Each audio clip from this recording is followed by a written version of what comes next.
Hello and welcome to this quick tutorial.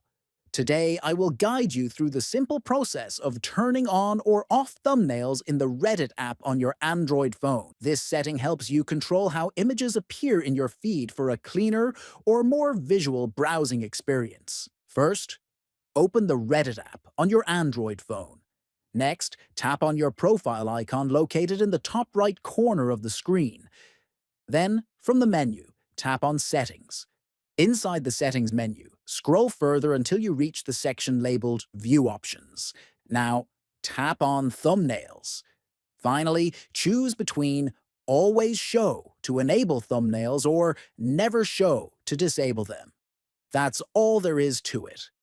Adjusting thumbnail visibility on Reddit is quick and easy. If you found this video helpful, please like and subscribe for more tutorials. Thanks for watching and see you next time.